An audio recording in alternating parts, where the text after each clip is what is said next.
Salute the cleaning lady. Have you lost your mind, Commander? The words hung in the sterile air of St. Jude's Trauma Center like a slap across the face. But Commander Cole Harrington didn't flinch, didn't waver, didn't so much as blink at the surgeon's outrage. He simply raised his hand, bandaged and trembling from the effort, and pressed it to his forehead in the crispest military salute anyone in that hospital had ever witnessed. The hallway went silent. Nurses froze mid-step. Doctors clutched their clipboards like shields. Even the constant beeping of the monitors seemed to fade into nothing, as every eye in that corridor followed the commander's gaze to the woman standing at the end of the hall. She wasn't a doctor. She wasn't even a proper nurse, according to the gossip that had circulated through these halls for weeks. She was the quiet one, the invisible one, the middle-aged woman in scrubs 2 sizes too big who changed bedpans and mopped floors, and never spoke more than a handful of words to anyone. They had called her the mute behind her back, sometimes to her face. They had called her the liability, the maid, and worse things that they thought she couldn't hear through the thin break-room walls. But there she stood, this woman they had dismissed and mocked, and tried to force out of their prestigious hospital, and a Navy SEAL commander, one of the most decorated special operations officers in American military history, was saluting her like she was the President of the United States. The woman's ice blue eyes glistened just for a moment before she straightened her spine and gave him the slightest nod of acknowledgement. It was the nod of someone who understood exactly what that salute meant and what it had cost him to give it. 72 hours earlier, none of them knew that the woman they laughed at would become the only thing standing between a dying hero and the assassin sent to finish him. 72 hours earlier, they thought she was nobody. They were wrong. 3 weeks before that salute changed everything, the break room of Ward 4 West was filled with the kind of laughter that was designed to wound.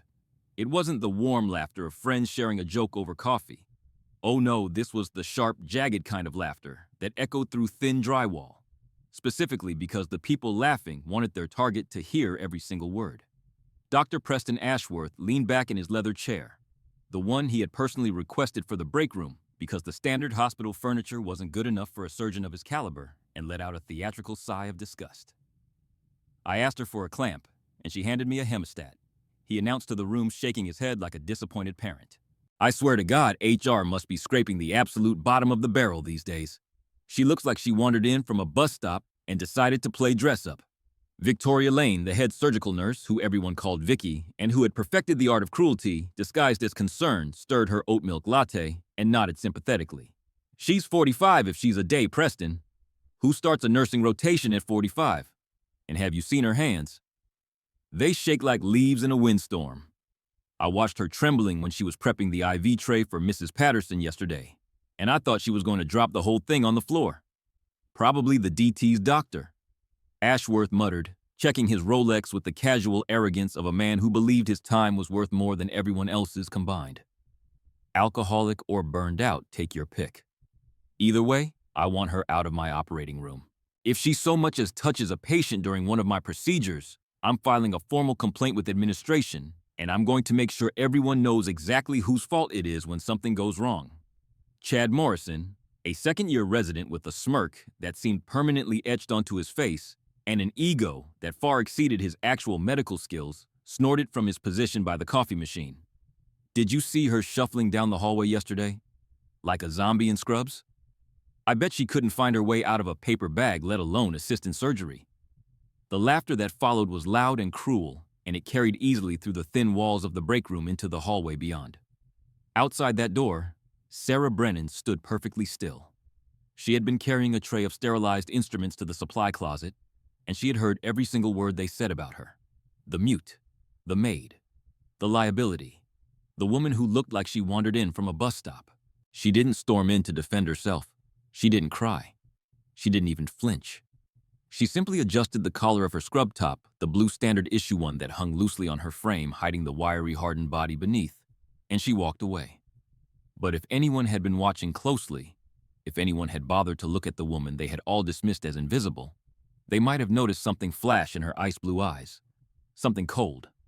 Something dangerous.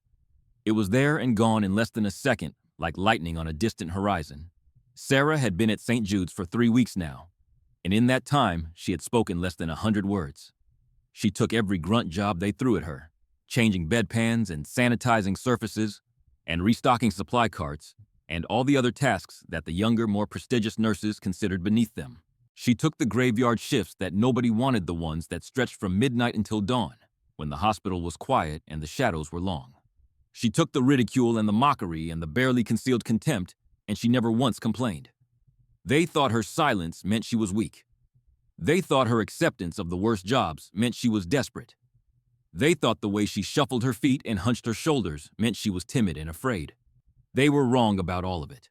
The night shift at St. Jude's had a rhythm to it that most people never noticed. The fluorescent lights hummed at a slightly different frequency after midnight, casting everything in a pale, ghostly glow that made the hospital feel like a place between worlds. The usual chaos of the day shift faded into something quieter, more contemplative, as the skeleton crew moved through the halls like spirits tending to the sleeping. Sarah moved through this in-between world like she belonged there, which in many ways she did. She was invisible to most of the staff, just another figure in scrubs, pushing a cart of supplies from one room to another. And that invisibility suited her purposes perfectly. But if someone had been paying attention, really paying attention, they would have noticed things about Sarah Brennan that didn't quite fit the image she projected. They might have noticed, for instance, what happened when a metal tray crashed to the floor in the cafeteria 3 floors below. The sound echoed up through the building's ventilation system, a sudden clatter that made everyone in the vicinity jump in surprise.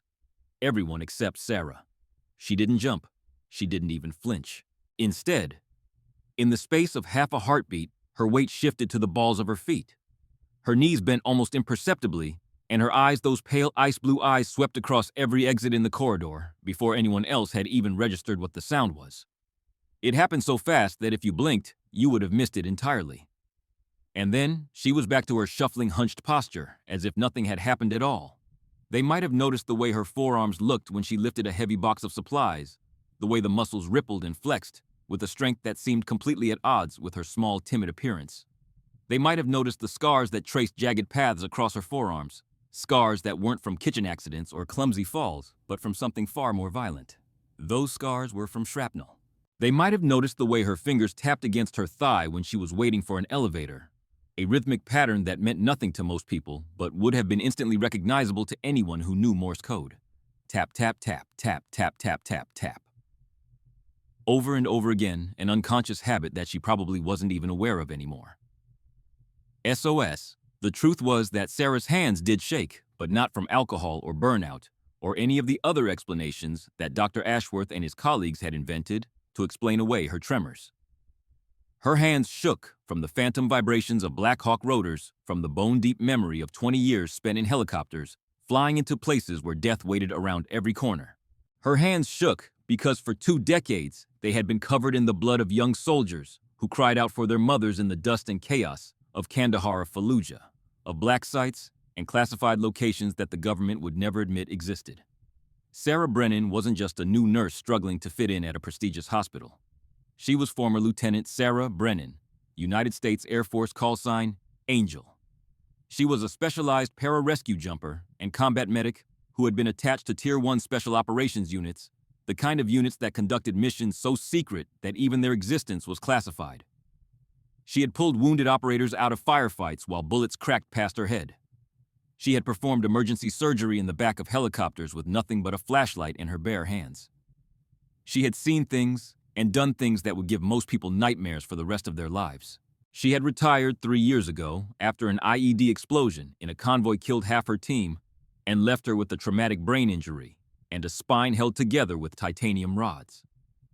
The explosion had taken more than her health. It had taken her brother Daniel, who had been riding in the vehicle right behind hers. She had come to St. Jude's not for the money, which was pitiful compared to what she could have earned as a private military contractor, and not for the prestige, which was non-existent given how they treated her. She had come because she needed the noise. The silence of retirement was too loud, too full of memories and ghosts, and the screaming that never quite stopped in the back of her mind. She needed the beeping of monitors, and the rush of emergencies, and the constant low-level chaos of a hospital to drown out the other sounds that haunted her. She had promised herself that there would be no heroics this time, no combat, no putting herself in harm's way.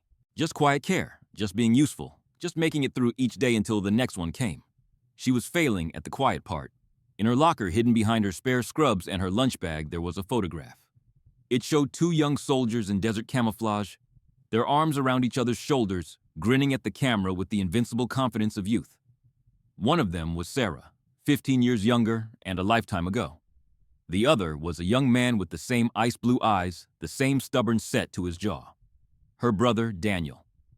And in the background of that photograph, barely visible, but unmistakably, there stood a younger version of Commander Cole Harrington. The rain started around midnight, a cold and relentless assault that hammered against the windows of St. Jude's like it was trying to break through the glass. Sarah stood at the window of the fourth-floor supply room, watching the water streak down the pane and turn the parking lot below into a blur of reflected lights. Something was wrong. She could feel it in her bones and the prickling sensation at the back of her neck that had saved her life more times than she could count. The hospital was too quiet tonight, even for the graveyard shift. The usual background noise of a trauma center, the conversations and the footsteps and the endless beeping of machines had faded to almost nothing, like the building itself was holding its breath. She scanned the parking lot below her eyes, picking out details that most people would have missed entirely. 3 black SUVs sat in the visitor lot positioned near the main entrance. They hadn't been there an hour ago when she had looked out this same window. Their engines were off and their lights were dark, but she could see the faint wisps of exhaust rising from their tailpipes into the cold night air. They were waiting. She noticed other things. 2 small details that added up to a picture she didn't like at all. The security guard at the main desk had been checking his phone every 30 seconds for the past hour, and each time he looked at it, his face got a little more pale. The emergency stairwell door on the ground floor had been propped open with a fire extinguisher, which was a serious safety violation that no one seemed to be addressing. And her cell phone, which usually had 4 bars of signal in this part of the building, was showing only 1 bar and dropping. Someone was jamming the signals. Someone was preparing for something. Sarah walked the halls of the 4th floor, ostensibly doing her rounds, but actually mapping every exit route, every supply closet, every blind spot in the security camera coverage. She noted which closets contained oxygen tanks, which could be used as improvised weapons in a pinch. She counted the ceiling tiles and calculated distances and identified positions where a person could hide and wait for an attacker to pass. Old habits didn't die. They just went dormant until they were needed again. She stopped at her locker one more time and looked at the photograph of her and Daniel. Her fingers traced the outline of his face, the brother she had failed to save, and then moved to the figure in the background. Commander Cole Harrington. The man who had been there when Daniel died. The man who had held her brother's hand in those final moments when she couldn't be there. The man who was carrying classified files that exposed a conspiracy of corruption so vast that powerful people would do anything, absolutely anything, to make sure those files never saw the light of day. She had known he would come to St. Jude's eventually. She had known that the people who wanted him dead would follow. She had spent 3 years tracking the conspiracy that had killed her brother, 3 years following threads that led to defense contractors and corrupt politicians and mercenary companies that operated in the shadows. She had come to this hospital and endured the mockery and the contempt and the endless humiliation because she knew that eventually the storm would arrive. And now, watching the black SUVs in the parking lot and feeling the wrongness in the air, she knew that the waiting was almost over. Sarah pulled a scalpel from the supply room and slipped it into her pocket. She positioned an oxygen tank behind the door of Commander Harrington's room within easy reach. She moved his bed away from the window just in case. Then, she pulled a chair to the doorway of his room, sat down in the darkness, and waited for whatever was coming next. The hospital PA system crackled to life at exactly 2:47 a.m., and the sound that came through the speakers was unlike anything the night shift had heard before. 3 sharp electronic blasts, each one more urgent than the last, followed by a voice that was trying very hard to sound calm and failing completely. Code Black. Trauma Bay 1. Code Black. Mass casualty event reported. VIP transfer incoming. ETA 3 minutes. All available personnel to Trauma Bay 1 immediately. This is not a drill. Repeat, this is not a drill. The effect was instantaneous. The break room emptied like someone had pulled a fire alarm. Coffee cups abandoned and phones forgotten as doctors and nurses sprinted toward the trauma bay. Dr. Preston Ashworth was already barking orders as he ran down the corridor, his Rolex flashing under the fluorescent lights as he gestured wildly at anyone within earshot.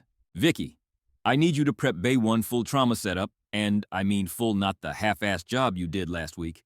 Chad, get the blood bank on the line and tell them to have O-negative standing by as much as they can spare. This is it, people. We have VIPs coming in from the airfield, and I will not have my reputation damaged by incompetence. Move, move, move.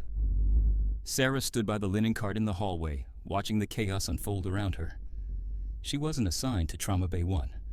According to the duty roster, she was supposed to be cleaning the waiting room on the second floor, scrubbing the chairs and emptying the trash cans, while the real medical professionals handled the real emergencies. But then she heard it. Cutting through the wail of the approaching ambulance sirens, cutting through the shouted orders and the pounding footsteps, there was another sound. A sound that made her blood freeze in her veins and then immediately turn to fire. The rhythmic thumping of helicopter rotors, but not the light quick beat of a civilian medevac chopper.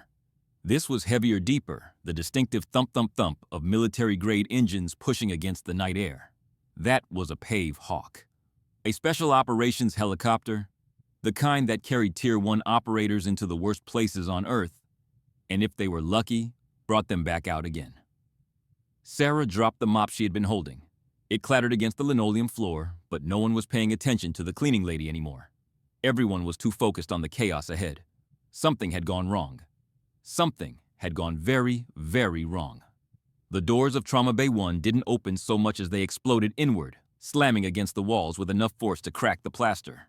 The smell hit everyone first, that unmistakable copper tang of fresh blood mixed with cordite, and something else. Something that spoke of violence and desperation and the thin line between life and death. The paramedics came through first, moving with the controlled urgency of people who had seen too much to panic anymore. Behind them came two massive men in plain clothes, but everything about them screamed military, from the tactical headsets in their ears to the way their eyes never stopped scanning the room for threats. They flanked a stretcher that was covered in so much blood and medical equipment that it was hard to tell where one ended and the other began. The patient was a mess of wires and blood-soaked gauze, and what looked horrifyingly like shattered bone poking through torn flesh.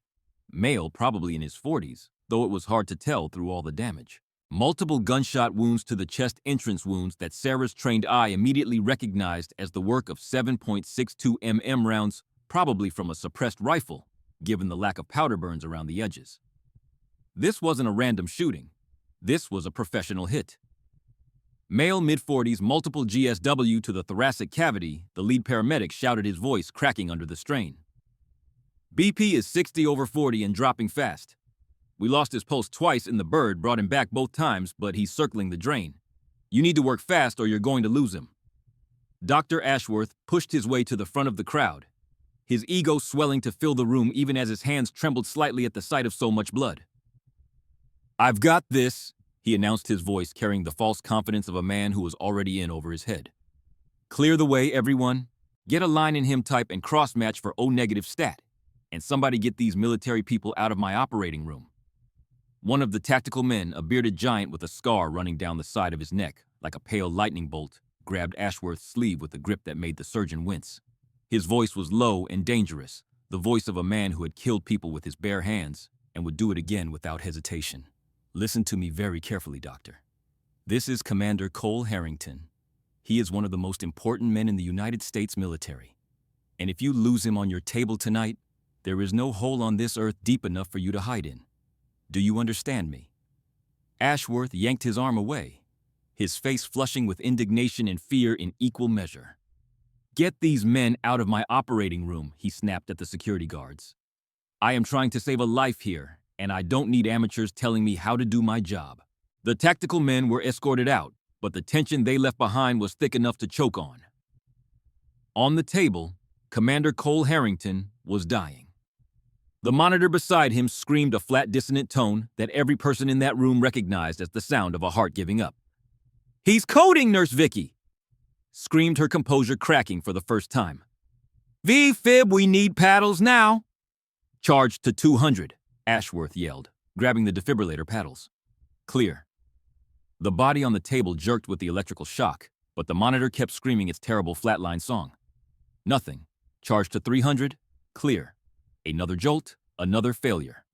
Ashworth was sweating now, his confident facade crumbling as the reality of the situation set in. There was arterial spray hitting the floor with every chest compression. Bright red blood pumping out of the commander's body faster than they could possibly replace it. Where is the bleeder? Ashworth shouted, his hands moving frantically through the chest wounds. I can't see anything through this mess. There's too much blood, I can't find the source. In the corner of the room, unnoticed by everyone focused on the dying man, Sarah Brennan had slipped through the chaos. She wasn't supposed to be here. She was supposed to be mopping floors and emptying trash cans, invisible and useless as always. But she was watching. She was watching the monitor, and she was watching the blood. And she was seeing something that Dr. Preston Ashworth, for all his prestigious degrees and Instagram followers, had completely missed. The commander's abdomen was distended, swollen tight as a drum beneath the blood-soaked hospital gown. The chest wounds were serious, yes, but they weren't the only source of the bleeding. There was something else. Something hidden. Something that was killing him, while everyone focused on the obvious injuries. He's got a junctional hemorrhage, Sarah whispered, but her voice was lost in the chaos of the room. Charge to 360, Ashworth screamed, desperation cracking his voice. We are losing him. People, we are losing him. Sarah moved. It wasn't a conscious decision.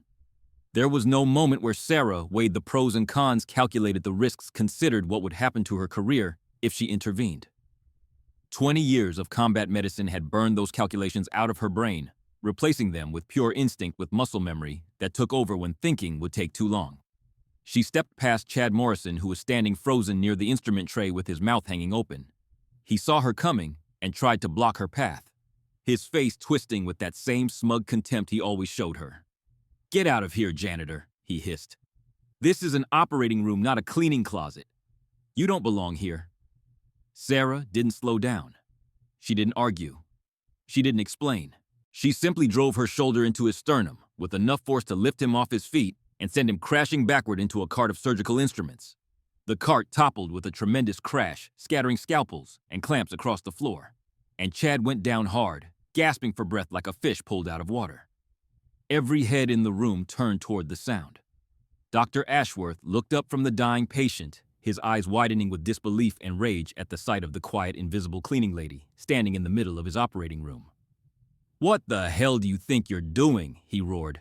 Security. Get this woman out of here immediately. She's contaminating my surgical field. Sarah ignored him completely.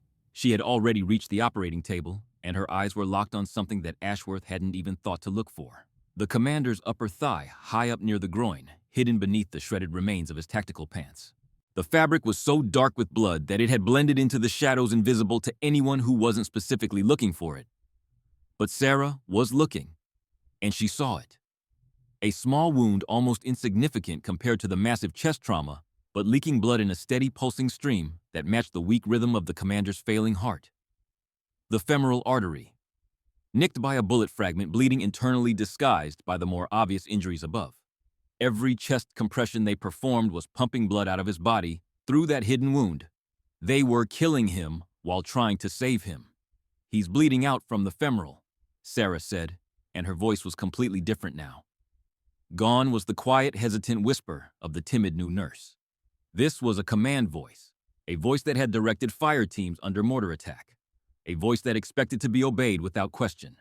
Stop the compressions immediately. You're pumping his blood onto the floor. You are fired. Ashworth screamed, his face purple with fury. Get away from my patient right now, or I will have you arrested for assault and practicing medicine without a license.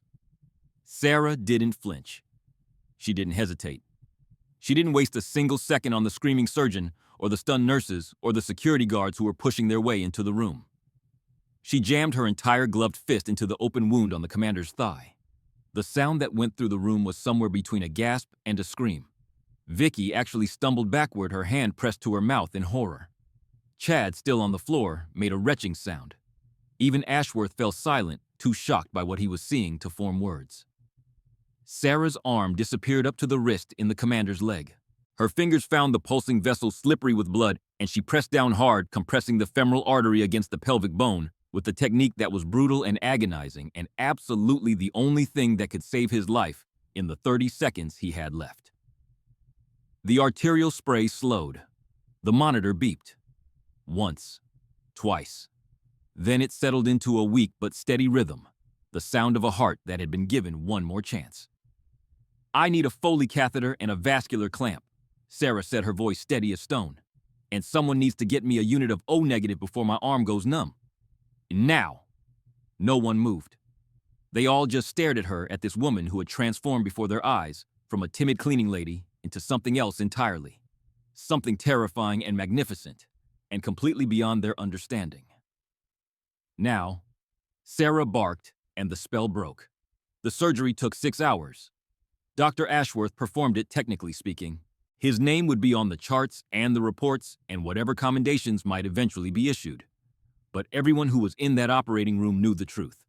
Every single instruction, every decision about where to cut and what to repair, and how to stop the bleeding that kept finding new ways to threaten the commander's life, came from the quiet woman who had walked in off the cleaning crew and saved a man's life with her bare fist. Sarah stayed for all of it, standing in the corner of the OR in borrowed surgical scrubs, watching and directing and occasionally stepping in when Ashworth's hands trembled too badly to continue. By the time they wheeled Commander Harrington into the ICU, the sun was coming up over Seattle, and Sarah hadn't slept in over 24 hours. She didn't leave his side. The hospital administration didn't know what to do with her. Ashworth wanted her arrested, or at least fired and banned from the premises, but the tactical men who had accompanied the commander made it very clear that anyone who touched Sarah Brennan would answer to people far more frightening than a hospital HR department. So she sat in the chair beside his bed, watching the monitors and the IV drip and the slow rise and fall of his chest, and she waited. It was nearly noon when his eyes finally opened.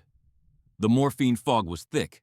Sarah could see it in the way his pupils struggled to focus, but something cut through that haze when his gaze found her face. Recognition. Not the kind that came from gratitude for a medical, save not the simple acknowledgement of a stranger who had helped him. This was something deeper, something older, something that made Sarah's hands start trembling again, after hours of being perfectly steady. Angel, he whispered, his voice like sandpaper over broken glass. Sarah's breath caught in her throat. They told you were dead, he continued, each word an effort. Fallujah, 2019. They said the convoy. They said no one survived. Almost no one, Sarah said quietly. The commander's eyes, green and piercing, even through the drug, studied her face. Mitchell, he breathed. You're Daniel's sister.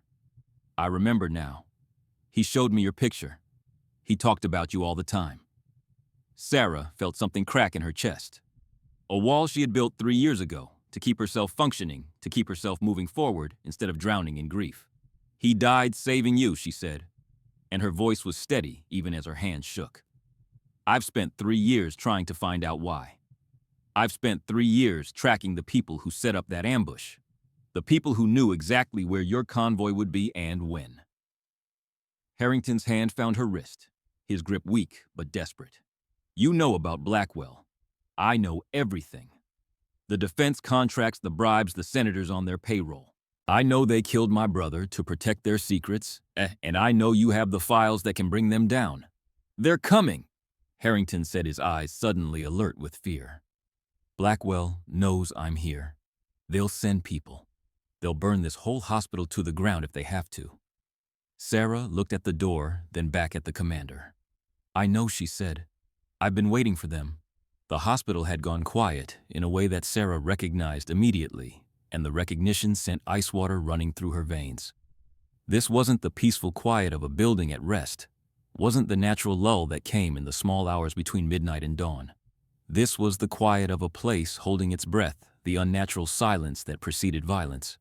She had felt this silence before, in the moments before an ambush, in the heartbeats before the first shot was fired, in the terrible pause between the click of a trigger and the explosion that followed. It was the silence of predators circling their prey, waiting for the perfect moment to strike. The clock on the wall read 2:00 a.m. Commander Harrington had finally fallen into a fitful sleep, his body desperately trying to heal from the trauma it had endured. Sarah stood at the window of his room, watching the parking lot 4 stories below, and what she saw confirmed every fear that had been building in her gut since she first noticed those black SUVs.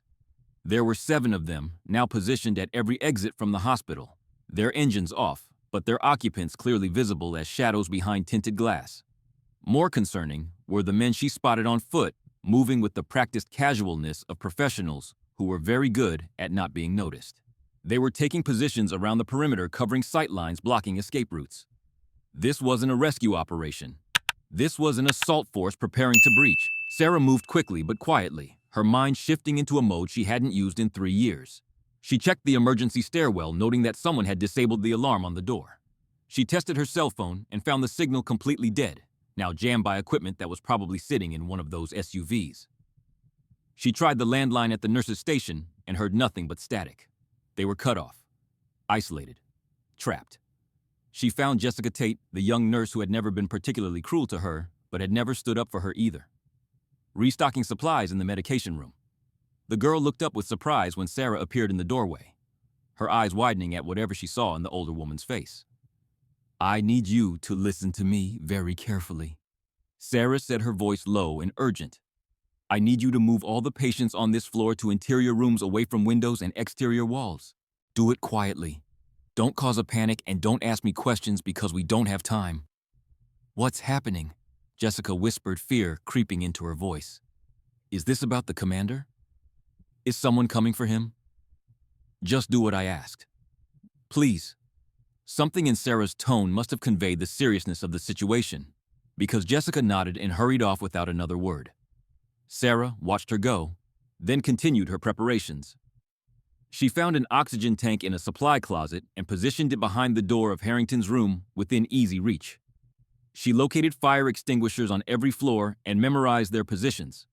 She identified which ceiling tiles were loose enough to push aside, which air vents were large enough for a person to crawl through, which supply closets had locks that could be barricaded from the inside.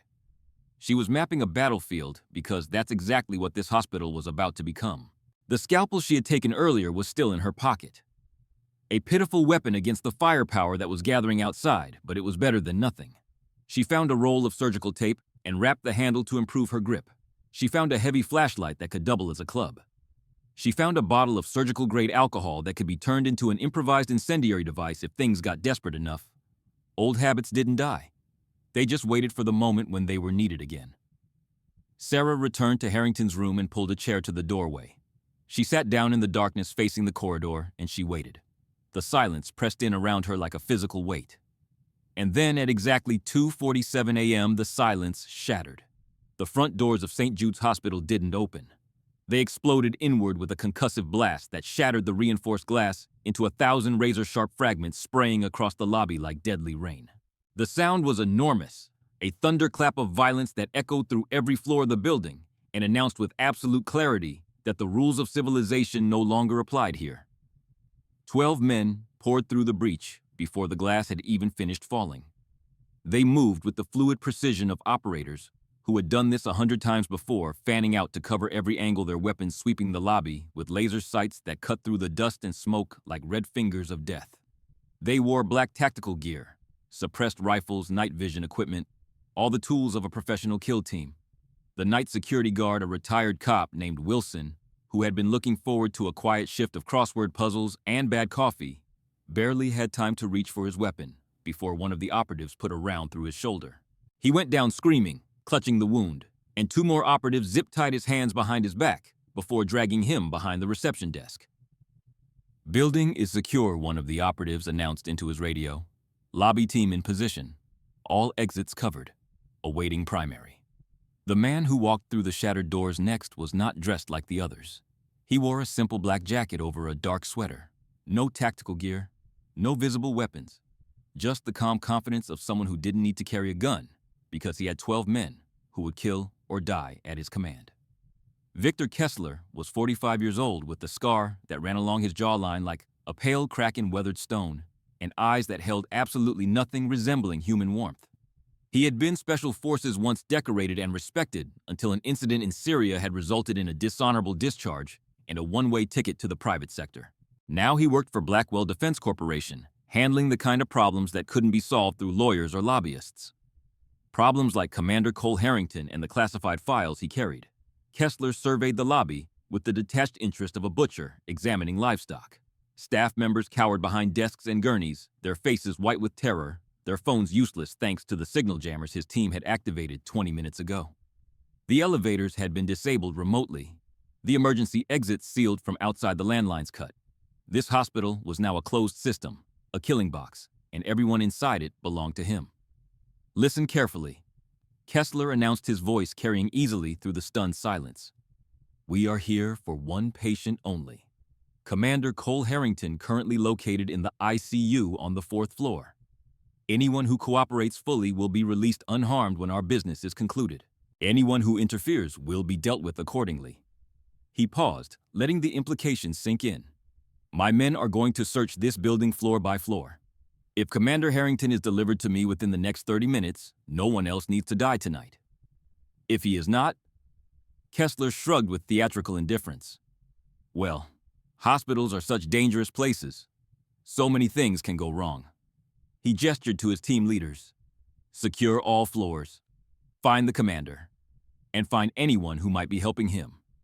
The operatives moved out, splitting into teams of 3, heading for the stairwells with their weapons raised and their night vision equipment glowing green in the emergency lighting. 4 floors above Sarah Brennan heard the explosion and felt the building shudder around her. She heard the distant screams and the sharp crack of suppressed gunfire. She heard heavy boots on the stairs getting closer with every passing second. She looked at Commander Harrington, who had awakened at the sound of the blast and was already struggling to sit up despite his wounds. "How many?" he asked, his voice tight with pain, but his eyes clear and focused. "At least 12. Sarah replied, moving to help him stand. Professional team suppressed weapons coordinated entry. This is a Blackwell operation. Can we fight through them? Not directly. But I know this hospital better than they do." She pressed a pistol into his hand, a weapon she had taken from one of the tactical men who had accompanied him and hidden in the supply closet. "Can you shoot?" Harrington checked the magazine with practiced efficiency despite his wounds. "I can shoot. Then stay behind me, conserve your ammunition, and don't die. I didn't spend 3 years hunting these people just to lose you now." The first team of operatives reached the 4th floor at exactly 3:02 a.m. There were 3 of them, moving in a standard clearing formation, their rifles sweeping each doorway as they advanced down the corridor toward the ICU. They were good. Sarah noted, watching them from the shadows of a supply closet with the door cracked just enough to see. Their movements were smooth and professional, their communication silent but efficient, their confidence absolute. They had no idea what they were walking into. The lead operative reached Commander Harrington's room and found it empty. The bed was still warm, the IV lines dangling where they had been hastily disconnected, but the patient was gone. He keyed his radio to report, and that was when Sarah stepped out of the darkness behind him. She moved like smoke, like silence given physical form, closing the distance in 3 quick strides that made no sound at all on the linoleum floor. The operative never heard her coming. He never saw the scalpel that sliced through the tendons of his weapon hand, never understood why his rifle suddenly clattered to the floor, never had time to scream before her other hand closed around his throat and drove him backward into the wall. She used his own body weight against him, redirecting his momentum, controlling his limbs with techniques that had been drilled into her muscle memory through years of close-quarters combat training. Her knee found his solar plexus, driving the air from his lungs. Her elbow found his temple, and his eyes rolled back as consciousness fled. 3 seconds. 1 operative down. The second man heard something and turned his rifle, coming up his finger, finding the trigger. Sarah was already moving, using the falling body of the first operative as a shield, closing the distance before he could get a clean shot. She caught his weapon by the barrel and redirected it toward the ceiling as he fired the suppressed round, punching a hole in the acoustic tiles above their heads. Her palm strike found his nose, shattering cartilage, and as he staggered backwards, she ripped the rifle from his grip and drove the stock into his jaw with enough force to spin him completely around before he collapsed. 5 seconds. 2 operatives down. The third man was faster than the others. He had already dropped to one knee, creating distance, his weapon trained on Sarah's center mass. She saw his finger tightening on the trigger and knew she couldn't close the gap in time. The shot that rang out came from behind her. Commander Harrington stood braced against the doorframe of a patient room, the pistol Sarah had given him, smoking in his trembling hands. The operative looked down at the red bloom spreading across his chest with an expression of profound confusion before he toppled forward onto his face. "I told you I could shoot," Harrington said, and then his legs gave out and he slid down the doorframe to the floor. Sarah moved quickly, stripping the downed operatives of their weapons and equipment. She took a rifle, 2 spare magazines, a tactical radio, and a set of night vision goggles. She helped Harrington back to his feet and pressed a second pistol into his hands. "We need to move," she said. "That gunshot wasn't suppressed." They'll know exactly where we are. As if to confirm her words, the radio she had taken crackled to life with Victor Kessler's cold, measured voice. Team 2 report. Team 2 acknowledge. Sarah looked at the radio in her hand. She looked at Harrington, and then with a smile that held no warmth at all, she keyed the transmit button. Team 2 is unavailable right now. Can I take a message? The silence that followed Sarah's transmission stretched for nearly 10 seconds, an eternity in tactical terms, and she could almost feel the shock rippling through Kessler's forces as they processed what had just happened. 3 of their best operators taken down by someone in a hospital full of doctors and nurses and patients, and the voice on the radio didn't sound like any medical professional they had ever encountered. When Kessler's voice came back, it was different. The bored professional detachment was gone, replaced by something colder and far more dangerous. Angel, Sarah Brennan.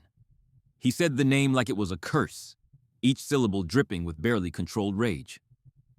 I should have known. When my people told me there was a new nurse at St. Jude's, a woman who kept to herself and didn't talk to anyone, I should have looked more closely. Sarah kept moving as she listened, guiding Harrington through the maze of corridors toward the service stairwell at the back of the building. Hello, Victor. You look terrible. The years haven't been kind. You left me to die in Mosul. You left your own men to die in Mosul. I just made sure you paid for it. Sarah paused at a junction, checking both directions before continuing. I'm surprised Blackwell hired you after that. They must have been desperate. They hired me because I get results. Kessler's voice tightened with fury. And tonight's result is going to be your corpse delivered to my employers, along with everything Commander Harrington knows. You should have stayed dead, Angel. You should have stayed hidden in whatever hole you crawled into after Fallujah. I couldn't do that, Victor. Your employers killed my brother. A pause. When Kessler spoke again, there was a new note in his voice, something that might have been understanding if he were capable of such emotion. Daniel Brennan, the medic. That's why you came here. That's why you've been waiting. 3 years, Sarah confirmed. 3 years of tracking every thread, every connection, every dirty dollar that Blackwell has ever touched. I know about the bribes. I know about the senators. I know about the ambush that was set up to kill Commander Harrington and silence everyone who knew about your operation. My brother died in that ambush, Victor. He died saving the man you're trying to kill tonight. Then you know that none of this ends well for you, Kessler replied. You're trapped in a building with no communications, no backup, and no way out. My men are going to find you, and when they do, I'm going to make you watch while I put a bullet in Commander Harrington's head. And then I'm going to take my time with you. Sarah stopped walking. She raised the radio to her lips and spoke with perfect, terrifying calm. Victor, I want you to listen very carefully to what I'm about to tell you. I have killed more men than you have ever commanded. I have survived things that would break your mind just to hear about. And I have spent 3 years preparing for this exact moment, studying this hospital, learning every corridor and air vent and blind spot in the security system, waiting for you to make exactly this mistake. She smiled in the darkness, even though no one could see it. You didn't trap me in here with you. You trapped yourself in here with me. And you should have stayed dead when I gave you the chance. She dropped the radio and crushed it under her heel. The next 45 minutes were the longest of Sarah Brennan's life. And that was saying something for a woman who had spent 20 years in the most dangerous places on Earth. She moved through the hospital like a ghost Commander Harrington, struggling to keep pace behind her as she led them through service corridors and maintenance passages that weren't on any official floor plan. She had spent 3 weeks memorizing this building, walking every hallway, opening every door, mapping every possible route of escape or ambush. Now that knowledge was paying dividends. They encountered 2 more teams of operatives in the stairwells and took them down with a combination of tactical superiority and sheer brutal efficiency. Sarah used the hospital itself as a weapon, weaponizing fire extinguishers and oxygen tanks and medical equipment in ways that the Blackwell mercenaries never anticipated. She used the overhead PA system to broadcast conflicting orders, creating confusion and drawing teams away from their actual position. But it wasn't enough. There were too many of them, and Harrington was fading fast. The stress of movement was reopening his wounds, and Sarah could see the fresh blood seeping through his bandages with every step. They had made it to the 2nd floor when salvation arrived in the form of heavy gunfire from the lobby below. Sarah risked a glance over the railing and saw 4 men in civilian clothes fighting their way through the ground floor, their movements identifying them instantly as military operators, even without the tactical gear. Reaper Harrington breathed, recognizing the lead figure despite the chaos. "That's my team." They must have been monitoring the situation from outside. Sarah didn't waste time on questions. She grabbed Harrington's arm and hauled him toward the main stairwell, where the sounds of combat were growing louder with every passing second. They burst through the door onto the ground floor, just as the last of Kessler's lobby guards went down. Derek Holloway, callsign Reaper, turned at the sound of their approach, his weapon snapping toward them before recognition kicked in, and he lowered the barrel. He was a big man, scarred and weathered, with the calm eyes of someone who had seen everything the world had to offer and wasn't impressed. "Commander," he said, nodding to Harrington. Then his gaze shifted to Sarah, and something like respect flickered across his features. "You must be Angel. We've been listening to the radio chatter." "Sounds like you've been busy. We need to move," Sarah replied. "How many more other Kesslers got? At least 6 men left plus himself. They're regrouping on the roof, probably calling for extraction." Reaper checked his ammunition and grimaced. "We're almost dry. Fought our way through the perimeter teams, but we've got maybe 2 magazines between us. Then we take their helicopter," Sarah said. "It's our only way out." The roof access door exploded outward under the force of Reaper's breaching charge, and Sarah was the first one through, moving low and fast with her rifle up and her eyes scanning for targets. The rain had started again, sheets of cold water hammering down from the black sky, turning the helipad into a treacherous surface of slick concrete and pooling water. The helicopter was there, rotors spinning at idle, ready for immediate extraction. And between Sarah's team and that helicopter stood Victor Kessler and 6 of his remaining operatives, their weapons trained on the door, with the patient confidence of men who had been expecting exactly this. "End of the line," Angel Kessler called out, his voice carrying over the roar of the helicopter and the pounding rain. He stood slightly apart from his men, seemingly unconcerned about the weapons pointed in his direction. "You fought well, better than I expected, but this is where it ends." Sarah stepped forward, positioning herself between Kessler and Commander Harrington, who was barely standing now with Reaper's arm around his waist for support.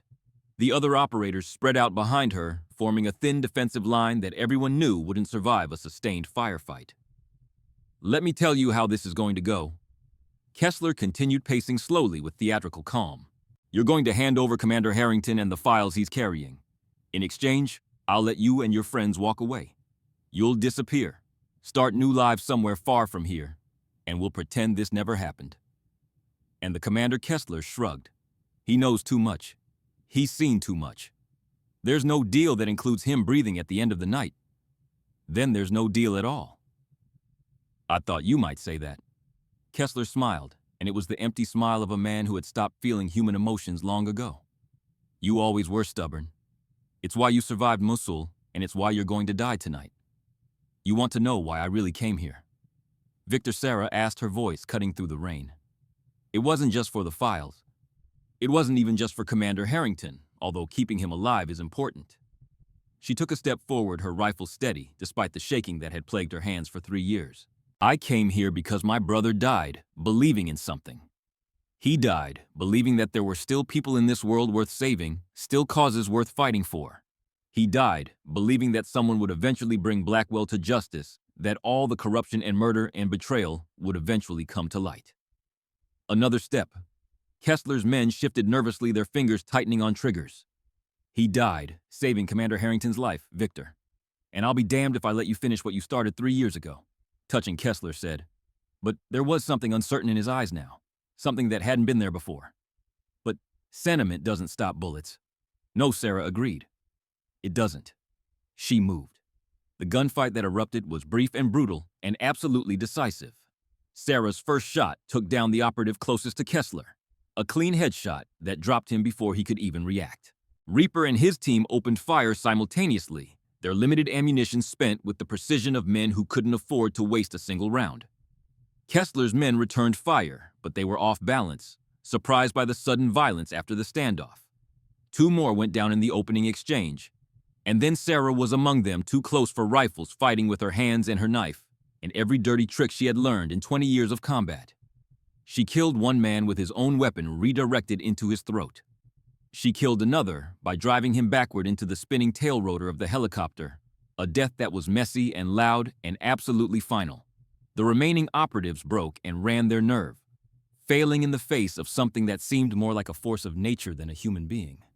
And then it was just Sarah and Kessler, standing in the rain on the blood-slicked helipad, circling each other like wolves. "You're better than I remembered," Kessler said, drawing a combat knife from his belt. "But I've gotten better too."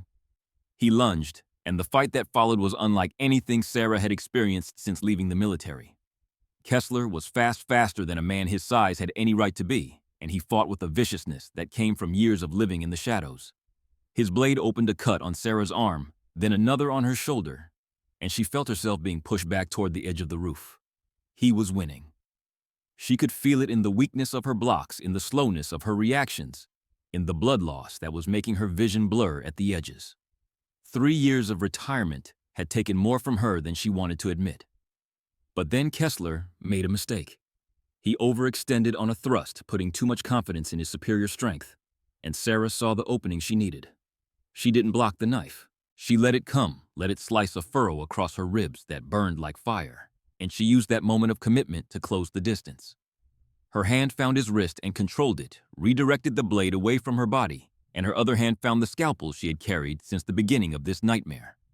She drove it into the side of his neck, severing the carotid artery, and watched the light fade from Victor Kessler's eyes. "That was for Daniel," she whispered. Sarah stood over Kessler's body for a long moment, the rain washing his blood across the concrete and down the drains at the edge of the helipad. Then she turned and ran toward the helicopter, where Reaper was already helping Commander Harrington into the back seat. The pilot was slumped over the controls, killed in the crossfire. Sarah didn't hesitate. She climbed into the pilot's seat and started running her hands over the controls, trying to remember everything she had learned in thousands of hours of helicopter flights. "Can you fly this thing?" Reaper shouted over the engine noise. "I'm a pararescue jumper," Sarah shouted back. "We know enough to get home." The instrument panel was a nightmare of warning lights. Hydraulic pressure low, rotor RPM dropping, bullet holes in the windshield, and God knew where else. This helicopter had taken damage in the firefight, and Sarah had no idea how much more it could take. She grabbed the collective and pulled, feeling the aircraft shudder beneath her as it fought to lift off the helipad. The rotors screamed in protest, and for a terrifying moment she thought they weren't going to make it. Then the skids left the concrete, and they were airborne, lurching sideways in the wind, fighting for every inch of altitude. More gunfire from below, the surviving Blackwell operatives taking desperate shots at the escaping helicopter. Sarah heard rounds punching through the fuselage, felt the aircraft shudder with each impact, but she kept her hands steady on the controls and her eyes fixed on the sky ahead. "Everyone hold on," she said through gritted teeth. "This is going to be rough." She pointed the helicopter toward the lights of the city in the distance, toward safety, toward the end of a nightmare that had lasted 3 years. Behind them, the chaos of St. Jude's Hospital receded into the rain and darkness, and Sarah allowed herself to believe for the first time that they might actually survive. The helicopter crashed more than landed at the military airfield 15 miles outside Seattle. The engine gave out completely at 200 feet, and Sarah auto-rotated the dying aircraft down with nothing but skill and desperation, slamming onto the tarmac hard enough to collapse one of the skids and send the whole machine sliding sideways in a shower of sparks. But they were down. They were alive. FBI vehicles surrounded them within minutes. Black SUVs disgorging agents in tactical gear, who clearly had no idea what to make of the battered helicopter and its even more battered occupants. Sarah barely registered their presence as medics swarmed around Commander Harrington, stabilizing his wounds for transport to a proper medical facility. Knock. Reaper approached her where she sat on the rain-soaked tarmac, too exhausted to stand, and pressed something into her hand. A small velvet box. "The commander wanted you to have this," he said. "He said you earned it tonight." Sarah opened the box with trembling fingers and found a small golden pin in the shape of an angel wing. She looked up at Reaper with confusion in her eyes. "The squadron voted," Reaper explained. "You're not Angel anymore. That call sign belonged to a different woman, a woman who retired 3 years ago." He nodded toward the medics loading Harrington into an ambulance. "Your new call sign is Valkyrie, because tonight you chose who lived and who died." 1 week later, Sarah Brennan stood at the edge of a private airfield in Virginia, watching the sun set over the runway in brilliant shades of orange and gold. She looked nothing like the woman who had shuffled through the halls of St. Jude's Hospital in scrubs 2 sizes too big. The woman they had mocked and dismissed and called the mute. Tonight, she wore a form-fitting crimson-red dress that caught the fading light like liquid fire. Her blonde hair, freed from its severe bun, cascaded over her shoulders in soft waves. The cuts and bruises from the battle were healing, and she stood tall with the quiet confidence of someone who had faced the worst the world had to offer and emerged victorious. A black government sedan pulled up, and Sarah felt her heart tighten in her chest as the door opened. Derek Holloway stepped out first, wearing his dress uniform, and moved to open the back door. Commander Cole Harrington emerged slowly, leaning on crutches, but standing under his own power.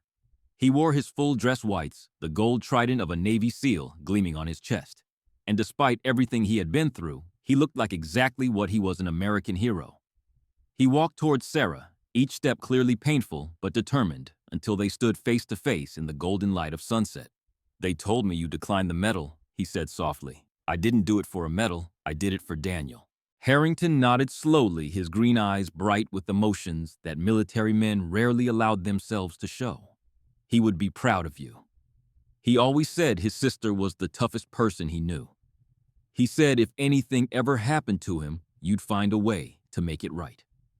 Sarah felt tears prickling at the corners of her eyes. The first tears she had allowed herself in 3 years. "I just wish I could have saved him too." "You saved me," Harrington said. "And the files we recovered have already taken down 3 senators, half the defense board, and every executive at Blackwell Defense. The whole organization is being dismantled as we speak. Everything they built, everything they killed to protect, it's all coming down." He reached out and took her hand, pressing the small velvet box into her palm. "Daniel saved my life in that convoy. And you saved it again at St. Jude S. The Brennan family has given more than anyone should ever have to give." Sarah looked down at the golden angel wing in the box, and when she looked back up, Commander Cole Harrington was raising his hand to his forehead in a crisp military salute. Not as a commander to a subordinate, as a warrior to an equal. "Thank you," he said, his voice thick with emotion, "for everything." Sarah didn't salute back. Instead, she stepped forward and wrapped her arms around him, holding tight to this man who had been with her brother in his final moments, who had carried the burden of survival for 3 long years. "Thank you for being there when he died," she whispered. "Thank you for holding his hand." The legend of the nurse who was a soldier never left the halls of St. Jude's Hospital. Someone taped a blurry security camera photo to Sarah's old locker, showing a woman standing amidst smoke and chaos, holding a defibrillator paddle like a shield. Beneath it, someone had written one word in black marker: respect. Doctor. Preston Ashworth lost his medical license and now faces federal charges for fraud and negligence. Chad Morrison was seen helping a struggling new nurse carry boxes, his arrogance finally broken. And the doctors at St. Jude's never laughed at a quiet new hire again. As for Sarah Brennan, she looked at her hands one last time. They weren't shaking anymore. Commander Harrington had offered her a position with a new task force, no red tape, no administrators, just the mission. She looked at the horizon and smiled. "When do we start? The person mopping the floor might be the only one capable of saving your life." Sarah Brennan walked back into fire because that's what soldiers do. Not for medals, not for recognition, but because somewhere inside them the mission never ends. This story is a reminder that heroes don't always wear capes or uniforms. Sometimes they wear scrubs 2 sizes too big. Sometimes they shuffle through hallways and take the jobs nobody else wants. Sometimes they carry scars that no one can see and fight battles that no one will ever know about. And sometimes the person everyone underestimates turns out to be the only one standing between life and death. So here's my question for you. Have you ever misjudged someone based on their appearance? Have you ever dismissed the quiet person in the room only to discover later that they were carrying a strength you never imagined? Think about it. The next time you see someone who seems invisible, someone who doesn't demand attention or speak up for themselves, maybe take a second look. You never know what battles they've fought, what sacrifices they've made, or what they're capable of when the moment demands it. If this story gave you chills, if it made you think twice about the people you pass by every day, then do me a favor. Hit that like button right now. It takes 1 second, but it tells us that these stories matter, that you want to hear more about ordinary people doing extraordinary things. And if you haven't already, smash that subscribe button and turn on the notification bell so you never miss another story like this one. We've got a new saga coming next week about a homeless chess player in Central Park who turned out to be a former grandmaster. He gave up everything, fame, fortune, his entire life because he discovered a secret that powerful people wanted to stay buried. Trust me, you don't want to miss it. Share this video with someone who needs to hear it today. Share it with a veteran. Share it with a nurse. Share it with anyone who has ever been underestimated or overlooked. Let them know that their strength matters, even when no one else can see it. Comment Valkyrie below if you made it to the end. And tell me who is the quiet hero in your life, who is the person that everyone else overlooks, but you know is capable of incredible things. Until next time, remember, never underestimate the quiet ones. They just might save your life.